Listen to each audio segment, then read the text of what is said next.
সমবেত বেরাদরান ইসলাম, সময় খুব কম। রাস্তায় যানজটে আমার অনেক সময় নষ্ট হয়ে গেছে।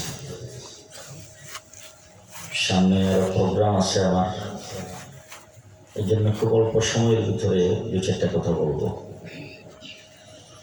একটা জিনিস, একটা কথা আমাদের সমাজে খুবই প্রচলন, শিক্ষা জাতির মেরুদণ্ড। আপনাদের এলাকায় নাই, আমাদের এলাকায় আছে। এ কথা জীবনে শুনেন নাই। আমি কি জিন্দা মানুষের সামনে কথা বলতেছি? আপনারা জিন্দা আছেন? সবাই জিন্দা? মুর্দা নাই তো কেউ? আমার সামনে যারা বসা আছেন আপনারা পুরুষ তো? মায়া লোক লেডিস তো কেউ নাই? এই জিন্দা যে আছেন আর মানুষ যে পুরুষ আপনার, এটা আমাদের কেউ জানেন, এটা বোঝাতে পারেন। শিক্ষা জাতির মেরুদণ্ড, এটা শুনেন নাই কোনদিন? শুনছেন? বর্তমানে আমাদের দেশের যারা বড় বড় বুদ্ধিজীবী টকশো করে, টকশোতে বসে বলেন শিক্ষা জাতির প্রাণ, শিক্ষা জাতির প্রাণ। এখন আমি আপনাদের রাগ করবেন না তো? উচ্চ শিক্ষায় শিক্ষিত হইয়া দেশের বিচারপতি হয়েছে, বড়ার ফাঁসের সময় ধরা পড়ছে ৭৭ লাখ। এই শিক্ষা জাতির মেরুদণ্ড। যারা কথা না করবে এরা কাওয়া কাদের দলের লোক। এই শিক্ষা জাতির মেরুদণ্ড। উচ্চ শিক্ষায় শিক্ষিত হইয়া ইউনিভার্সিটি পাস করে, পিএইচডি করে, বিসিএস ক্যাডার, এরপরে দেশের সম্পদকে নিজের সম্পদ মনে করে লক্ষ লক্ষ কোটি কোটি টাকা চুরি করেছে। এই শিক্ষা জাতির মেরুদণ্ড। ঠাট্টি মাটি দিন, তারা মাঠে পারে দিন, তাদের খাড়া দুটো শিম, তারা হাড্ডি মাটি ডিম। আচ্ছা, আপনাদের এলাকায় যেটা ডিম পারে এটা বাচ্চা হয়?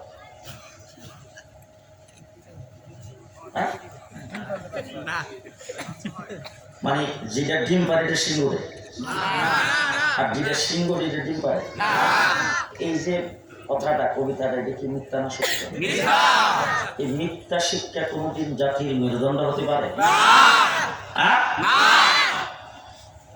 আমাদের দেশের যত শিক্ষা প্রতিষ্ঠান আছে সমস্ত শিক্ষা প্রতিষ্ঠান পাঠদায়। ক্লাস টাইমের শুরু, ক্লাস শেষ, বিদায়। এরপর কি ফেসবুক দেখলো, মোবাইল নিয়ে বসে রইল, পার্কে গেল, সিনেমা হলে গেল, কোথায় কি করলো এইটা দেখার দায়িত্ব কোনো শিক্ষকের নাই। ঠিক? আপনাদের এখানে কিন্ডারগার্টেন আছে, কেজি, নতুন কুড়ি বিদ্যালয়, ইংলিশ মিডিয়াম, রাত্রে আসার পর ক্লাস হয়। মাগরিবের পর তো হই না, ফজরের আগে না। যে খুব ভালো করে মনে রাখবেন, একমাত্র শুধুমাত্র কেবলমাত্র যাদের মাথায় পাগড়ি পরাই দিলাম, কারণ এই মাদ্রাসা 24 ঘন্টা উস্তাদ ছাত্রদের পেছনে মেহনত করে, রাত্রে ছুটি নেই, শেষ ছাত্র ক্লাস, ঘুমাইলেও উস্তাদ সাথে আছে। জি, প্রস্রাব পায়খানা করতে গেল উস্তাদকে বলে যেতে বলেন। এক মাদ্রাসায় গেলাম, যে সকাল 9টা 7টার দিকে গাড়ি থেকে নাইমা দেখি সুন্দর পুষ্করি, সুন্দর গাছলার উপরে একজন শিক্ষক ব্যাগ নিয়ে খারাপ, ছাত্ররা গোসল করতে নামছে। আমি শিক্ষকরা রেখে আনলাম, জিজ্ঞাসা করলাম কি ব্যাপার বাবা আপনি? আমি হেফজখানার শিক্ষক। গোসল করতেছে তারা খা, বলে হেফজখানার ছাত্র। তারা গোসল করতেছে, আপনি এখানে ব্যাগ নিয়ে কি করেন? যদি 15 মিনিট টাইম তো না থাকি, ছাত্ররা এখানে একজন আর দিবে, পানি ছিটা দিবে, একটা রাখা দিবে, এই জন্য আমি এখানে খাতে গোসল করে নিতেছি। একটা প্রতিষ্ঠান বাইর করেন গোটা পৃথিবীতে, বাংলাদেশ না, আছে 24 ঘন্টা, রাত্র ছুটি নাই, শুক্রবারও ছুটি নাই, ছুটির দিনেও ছুটি নাই, 24 ঘন্টা উস্তাদ ছাত্রদের পেছনে মেহনত করে, তার নাম কওমি মাদ্রাসা। ঠিক কিনা বলেন? 2 নম্বর কওমি মাদ্রাসা। আপনারা বলেন তো দেখি, কত বছর বয়স হইলে আপনাদের এলাকায় যে ওই কিন্ডার গার্ডেন আছে, কেজি আছে, এখানে যদি আপনার বাচ্চারা ভর্তি করেন, আমাদের ঢাকা শহরে দেখছি ছোট বাচ্চা ভর্তি করছে, স্কুলে নিয়ে যেতেছে, কোলে বাচ্চা মার কোলে ঘুমাই গেছে, এরকম ছোট বাচ্চা স্কুলে ভর্তি করছে, খুব শখ তাড়াতাড়ি পড়াইতো।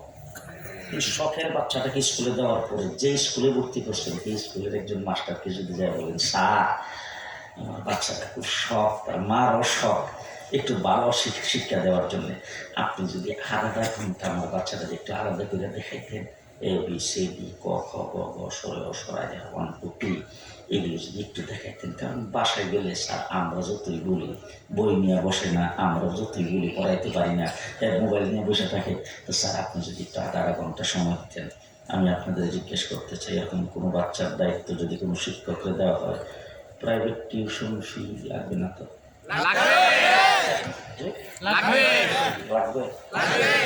একমাত্র আমার কওমি মাদ্রাসা সন্ধ্যার পরেও ক্লাস করে, এশার পরেও ক্লাস করে, রাত্রে ছাত্রের সাথে থাকে, ফজরের আগেও ক্লাস করে, 24 ঘন্টা উস্তাদ ছাত্রদের পেছনে খাটতি দেয়, 1 টাকা প্রাইভেট টিউশন ফি নাই। আছে? 3 নম্বর, আমাদের কওমি মাদ্রাসা হুজুররা কত বছর বয়সে রিটায়ার করে বলে? আমার শেখ মুর্শিদ আল্লাহ মাহমুদ শফি রহমতুল্লাহ 103 বছর বয়সে ইন্তেকাল করেছে। রিটায়ার করছেন কয় বছরে? জি 103। হাফিজ জি হুজুর কয় বছর বয়সে রিটায়ার করছেন? যে শাইখুল হাদিস আল্লামা ইসলাম সাহেব কয় বছর বয়সে রিটায়ার করছে? নূর হোসেন কাসিমি সাহেব কয় বছর বয়সে রিটায়ার করছে? রিটায়ার পেনশন নাই কওমি মাদ্রাসায়, মৃত্যু আগ পর্যন্ত সার্ভিস। জি মৃত্যুর আগ পর্যন্ত মাদ্রাসায় মানুষ গড়ার কারিগর হিসাবে একমাত্র কওমি মাদ্রাসার হুজুররাই সার্ভিস দেয়। 4 নম্বর, আপনারা বিরক্ত হইতেছেন মনে হয়, কালকে হুজুরদের বলবেন যে ইতানের নাম ওয়াজ, ওখান থেকে মুলুকি ধরে আনলা, এই 100 বার কয়েন আগে ভিতরে যেন দাওয়াত না দেয়, দাওয়াত নিয়ে বড় বিপদে আছে। আমার কওমি মাদ্রাসা, আমাদের দেশের বড় বড় মন্ত্রী, মিনিস্টার, বড় উচ্চশিক্ষিত ব্যারিস্টার, ডাক্তার, ইঞ্জিনিয়ার যখন এখান থেকে আউট করে, তখন আপনারা রেডি টেলিভিশনে দেখেন, আমরাও দেখি, এমন লিডার ইন্তেকাল করেছেন, তার লাশ সংসদ প্লাজায় রাখা হয়েছে, নেতা কর্মীদের জন্য উন্মুক্ত করে। আগামীকাল সকাল 8টায় সংসদ প্লাজায় তার প্রথম জানাজা হবে, দ্বিতীয় জানাজা বাইতুল মুকাররম অনুষ্ঠিত হবে, তারপরে তার লাশ হেলিকপ্টারে অথবা অ্যাম্বুলেন্স যুগে নিয়ে যাওয়া হবে গ্রামের বাড়িতে। গ্রামের বাড়িতে তিনি যে স্কুলে প্রথম লেখাপড়া করেছিলেন, সেই স্কুলের মাঠে তার 3 নম্বর জানাজা শেষে পারিবারিক কবরস্থানে দাফন করা হবে। এবার আমার কওমি মাদ্রাসা আলেম ওলামা ইকরাম দ্বীনের খেদমতে, কোরআনের খেদমতে, ছাত্রদের পেছনে মেহনত করে, ইলমি দ্বীনের খেদমতে আজীবন শেষ নিঃশ্বাস পর্যন্ত খেদমত করেছেন, কিন্তু মৃত্যুর পরে লাশটাও মাদ্রাসায় দাফন করেছেন। আল্লাহ মাহমুদ শফি সাহেবের কই দাফন করছেন? মুফতি আমিন সাহেবের, শাইখুল হাদিস আল্লামা ইসলাম সাহেব, হ্যাঁ গোটা বাংলাদেশের নয়, গোটা পৃথিবীর দেওবন্দি আলেম হযরত কাসিম নানতুবি রহমতুল্লাহ আলাইহি মাদ্রাসায় দাফন হয়েছে। মাহমুদুল হাসান দেওবন্দি মাদ্রাসায় দাফন হয়েছে। হুসাইন আহমদ মাদানী মাদ্রাসায় দাফন হয়েছে। আনোয়ার শাহ কাশ্মীরি মাদ্রাসায় দাফন হয়েছে। মুফতি কাফায়েতুল্লাহ মাদ্রাসায় দাফন হয়েছে। শামসুল হক ফরিদপুরি মাদ্রাসায়, হাফিজ জি হুজুর মাদ্রাসায়, শাইখুল হাদিস আল্লামা আজিজুল হক মাদ্রাসায়, ব্রাহ্মণবাড়িয়া ফখরে বাঙ্গাল মাদ্রাসায়। সমস্ত উলামায়ে কেরাম মৃত্যু পর্যন্ত দ্বীনের খেদমত করার পরে মৃত্যুর পরে লাশটাও মাদ্রাসায় দিয়ে গেছে। ঠিক কিনা বলে? ঠিক কিনা বলে? আমার ভাইয়া, শেষ একটা কথা আপনাদের সামনে বলতে চাই। হযরত হাফিজ জি হুজুর রহমতুল্লাহির নাম শুনছেন? হাফিজ জি হুজুর 1981 সনে বটগাছ মার্কা দাঁড়াইছিলেন। কি মার্কা? আমার একজনে জিজ্ঞেস করছে, হুজুর হাফিজ জিজুর বলে আল্লাহ রলি? আমি বললাম হ্যাঁ, হাফিজ জিজুর আল্লাহ রলি, তার মধ্যে কোনো সন্দেহ নাই। এত বড় আল্লাহর অলি যদি হয়ে থাকে তাহলে উনি মার্কাটা যে পাইল গাছটার মধ্যে তো শয়তান থাকে। আমি বললাম যে শয়তান যদি কাহার উপর আসর করে ডাক্তারের কাছে যায়?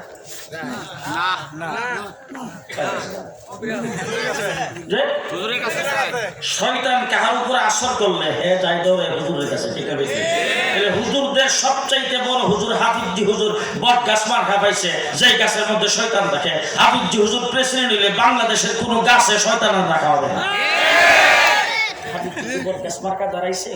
নির্বাচনী জনসভা, সর্বশেষ জনসভা, এরপরই রাত্রে 12টার থেকে নির্বাচনী প্রচার অভিযান শেষ বাইতুল মুকাররম দক্ষিণ গেটে। আমি তখন ব্রহ্মের মাদ্রাসার ছাত্র, আসলাম আমার সাথে 10-12 জন ছাত্রকে নিয়ে চিটাগাং মেইলে ঢাকা এসে নামলাম। রাস্তায় পেপার দেখলাম, পেপারের মধ্যে ইত্তেফাক পত্রিকায় 83 জন প্রার্থী ছিল। এক একজন প্রার্থীর বক্তব্য, স্বাধীন সার্বভৌম বাংলাদেশে চাউলের কেজি 3.5 টাকা কেন হবে? আমি নির্বাচিত হইলে চাউল হবে 2.5 টাকা কেজি। আরেকজনের বক্তৃতায় বলছেন আটার কেজি কেন হবে 2.5 টাকা? আমি নির্বাচিত হইলে আটা হবে 2 টাকা কেজি। আরেকজনে বলছেন তেল, আরেকজনে বলছে পেঁয়াজ। এরকম এক একজন এক একটা জিনিসের নাম দইরা বক্তব্য দিছে। ইত্তেফাক পত্রিকার ফার্স্ট পৃষ্ঠায় প্রত্যেক প্রার্থীর বক্তব্য আসছে। আমরা তখন একজন আরেকজন করতেছি, পেপার পত্রিকা পড়ে না রে, আজকের পেপারটা যদি হাফিজ হুজুর পড়তো, অথবা সাইকুল্লাহ দিশা বাবা সব মুফতি আমিনী সব, তারা যদি পেপারটা পড়ে হুজুরে যদি একটা মুখ খুঁজে দিত যে কইছে চাউল খাওয়াইব 2.5 টাকা, হুজুর আডা না কমাই করতো, তাইলে মানুষের হুজুরের বুকটা দিয়ে হইলে আজকের বক্তৃতায় হুজুরের তেল পেঁয়াজ লবণ এইগুলি বলা দরকার ছিল রে।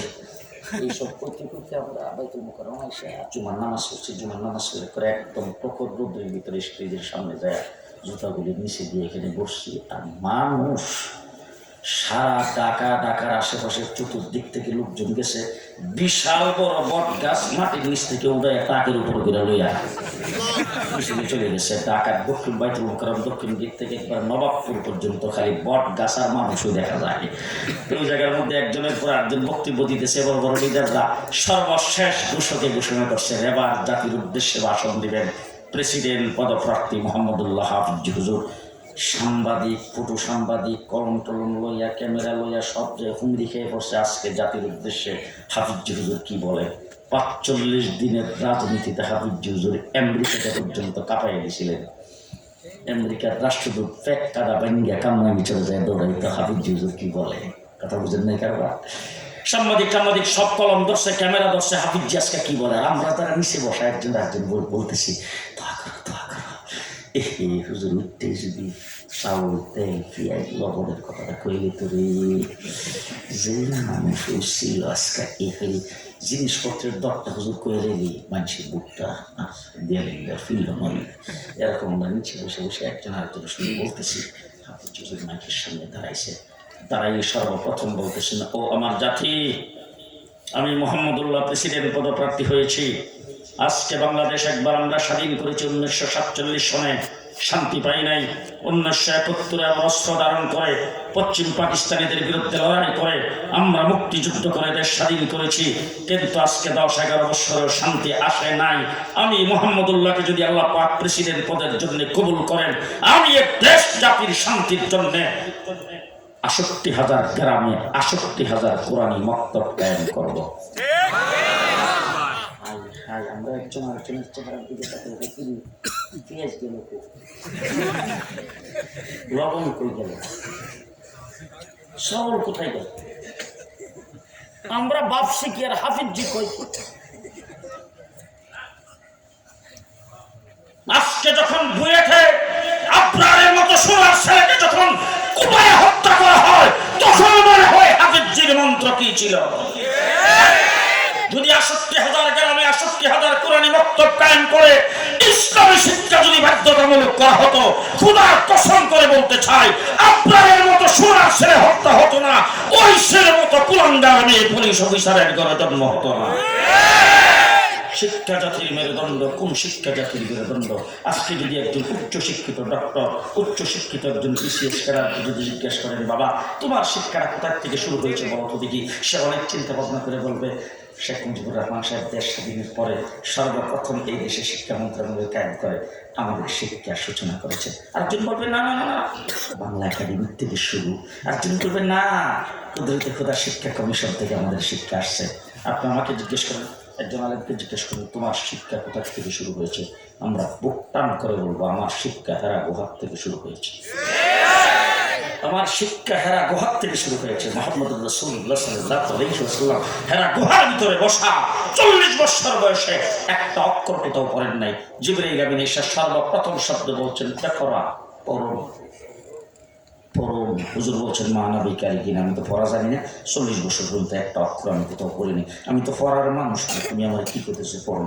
জিবরাইল আমিন হুজুরের চাপ দিয়ে ধরছে, দুইরা তারপর বলছেন ইকরা, পড়ুন। তার কারণ হলো আপনি বিশ্বজগতের শিক্ষক, আপনি বিশ্বজগতের শিক্ষক, সুতরাং পড়তেই হবে আপনাকে। মুহাম্মদ রাসূলুল্লাহ সাল্লাল্লাহু আলাইহি ওয়াসাল্লাম হেরা গুহা থেকে বের হয়ে আসছেন, এসে সর্বপ্রথম যে নুরানি মক্তব কায়েম করেছেন সেটার নাম দারে আরকাম। এই নুরানি মক্তবের সর্বপ্রথম ছাত্র হযরত আবু বকর সিদ্দিক। কেমন ছাত্ররা,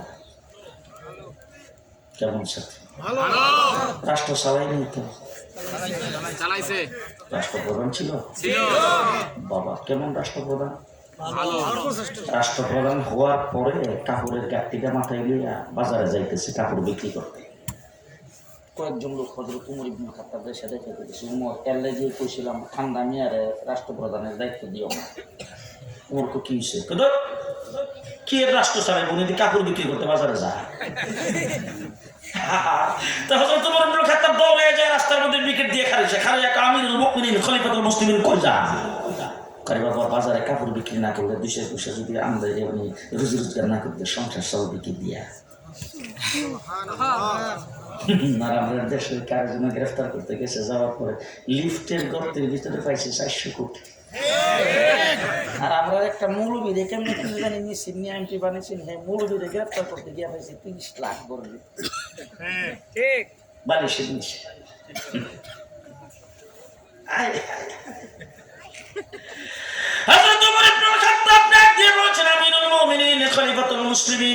আপনি বাজারে যাইয়া যদি কাপড় বিক্রি করেন রাষ্ট্র কি করে চলবে?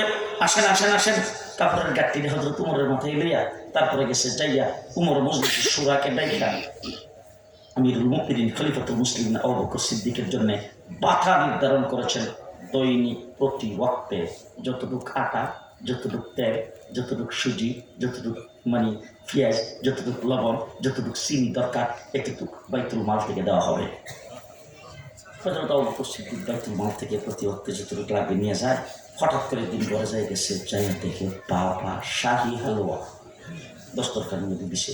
হযরত আবু বকর সিদ্দিক ডাক দিয়ে বাইতুল মাল থেকে যে বাধা দেওয়া হয় এই বাধাতে তো শাহী হালুয়ার কোনো বাজেট নাই, তোমরা এটা করতে কে পাইলা? আমরা তো খাওয়ার পরে জেগে খাম, বেগম করতে কে আনলা?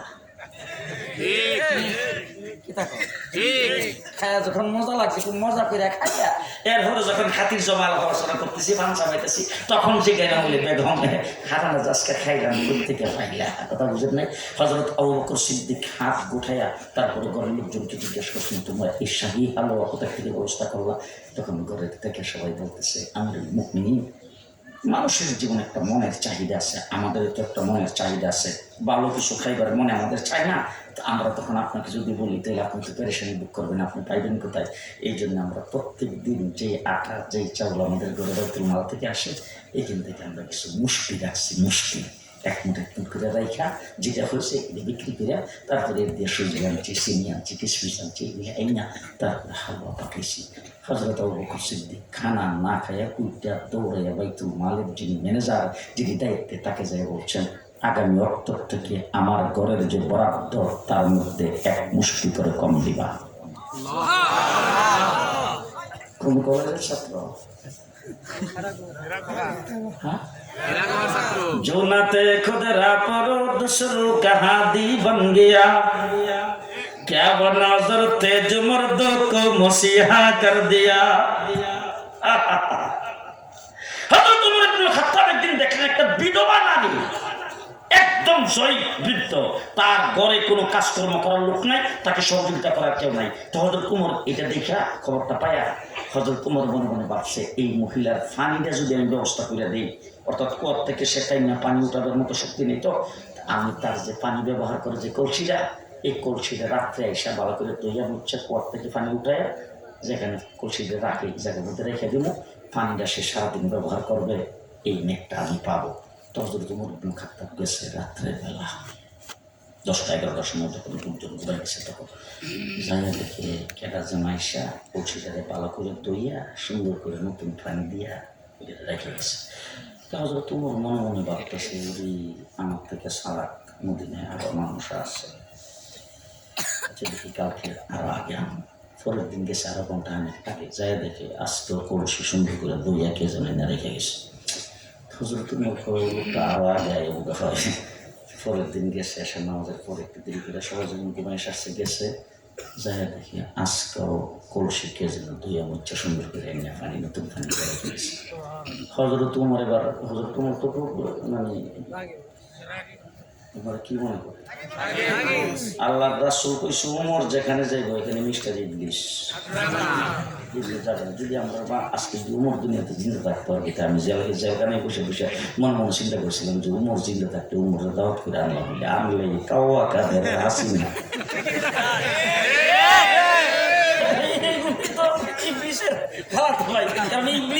দায়িত্ব দিয়ে ইংলিশ কিন্তু বাংলাদেশ থেকে পেনশন, বাংলাদেশে ইংলিশের তালিকা এখন আর বাংলাদেশ নাই, দায়িত্ব দিয়ে ইংলিশ গেছে।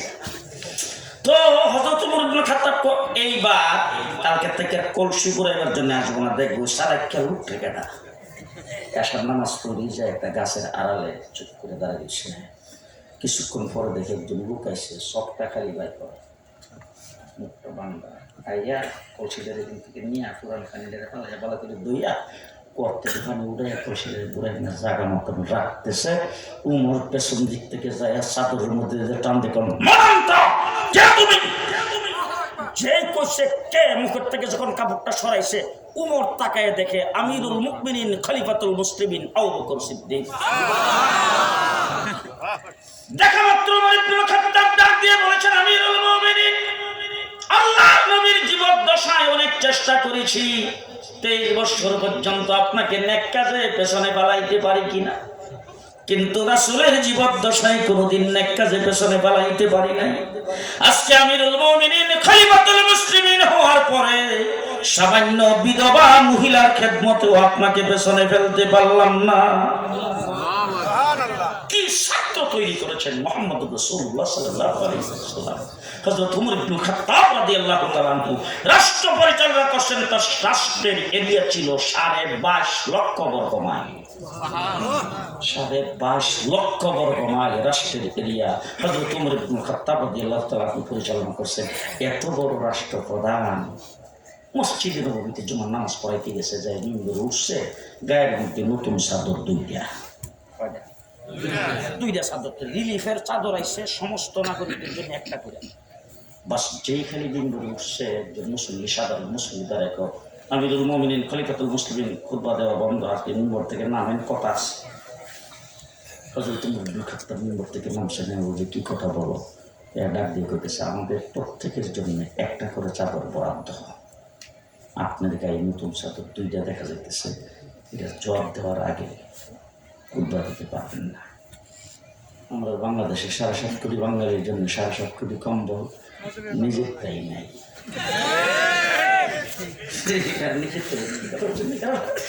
হযরত ওমরকে যখন এই কথা জিজ্ঞেস করছে, হযরত ওমর ইবনে খাত্তাব ডাক দিয়ে আমার পক্ষ থেকে আমার ছেলেদের জবাব দিবে।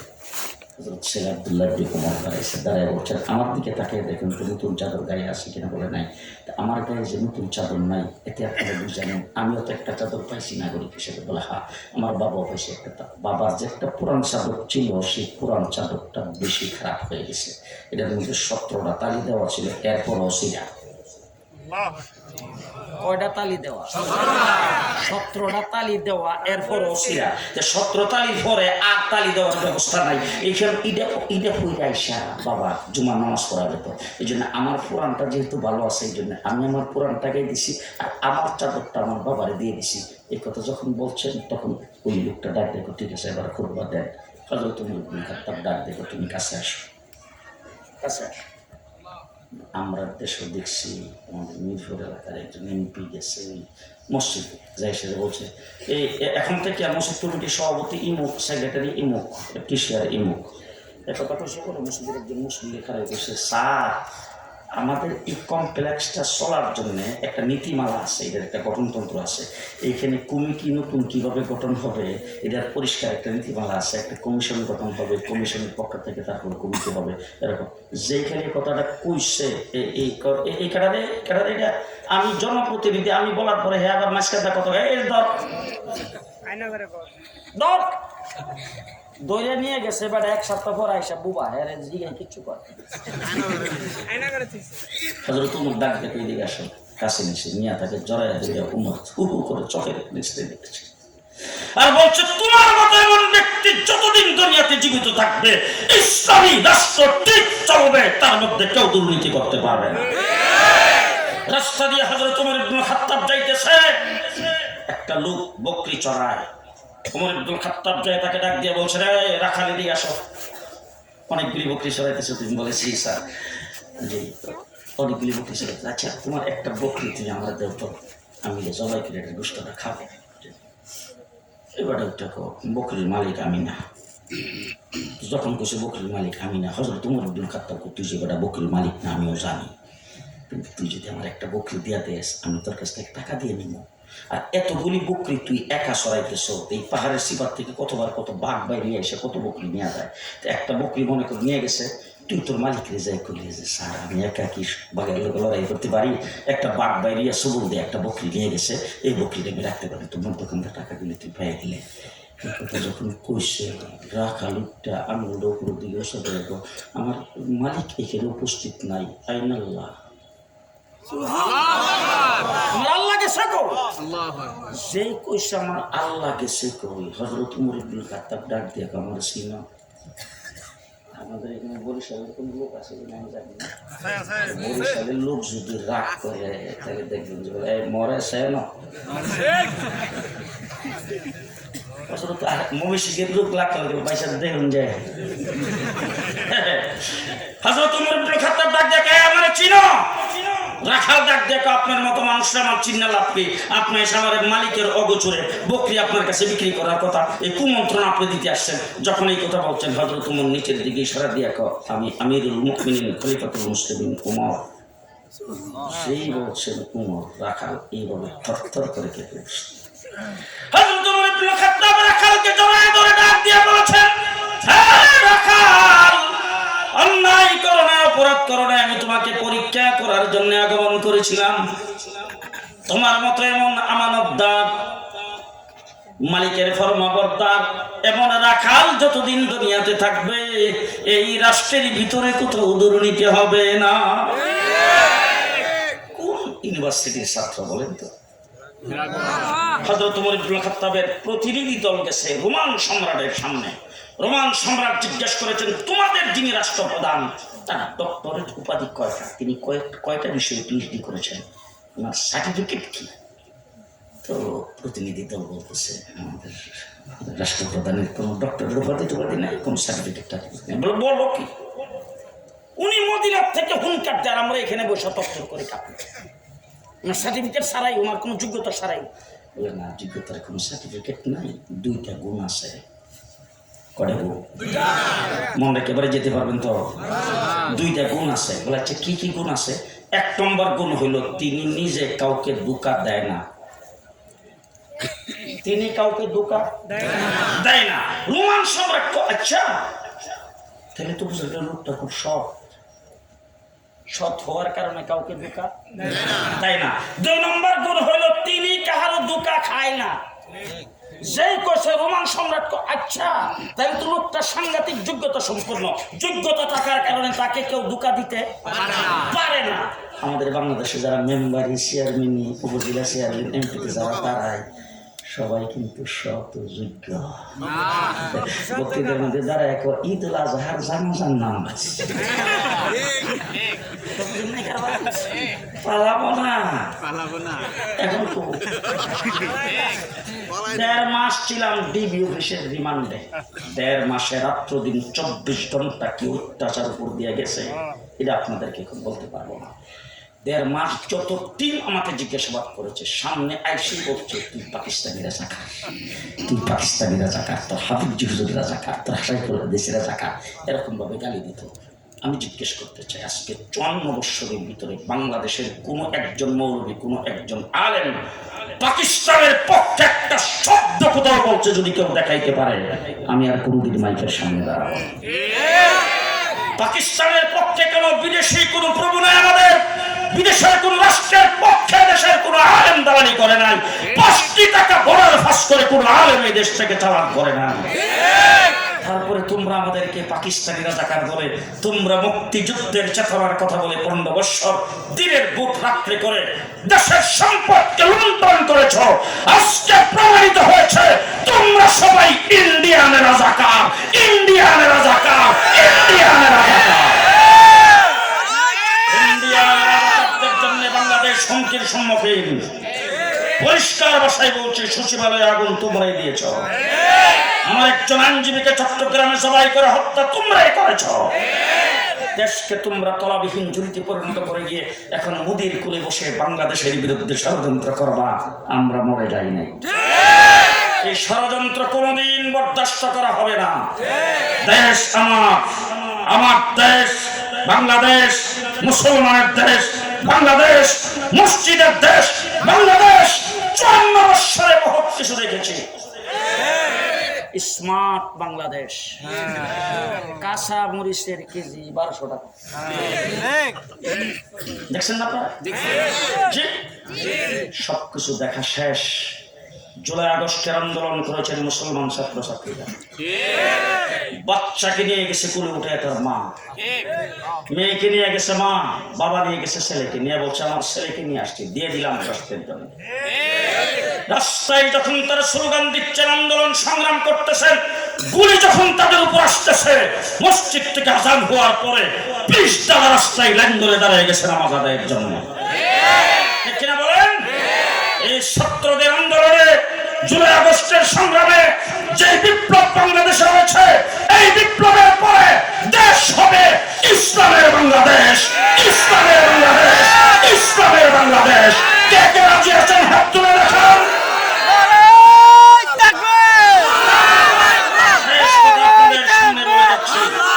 শিক্ষানীতিতে বাংলাদেশ 1 ক্লাস থেকে ইউনিভার্সিটি পর্যন্ত ইসলামী শিক্ষা বাধ্যতামূলক হইতে হবে।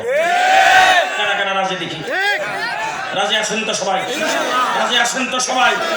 আজকে আমি আপনাদের সকলকে একটাই কথাই বলবো, দেশে আপনারা মার্কার জন্য অনেক রক্ত দিয়েছেন, দলের জন্য অনেক রক্ত দিয়েছেন, নেতার জন্য অনেক স্লোগান দিয়েছেন, অনেক গান ধরেছেন।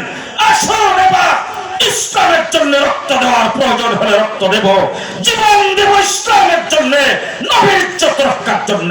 নাসরুম মিনাল্লাহ, ফাতহুন করিম, ওয়াবাশশিরিল মুমিনিন। আসসালামু আলাইকুম। لنكونن من الخاسرين ربنا آتنا في الدنيا حسنة وفي الآخرة حسنة।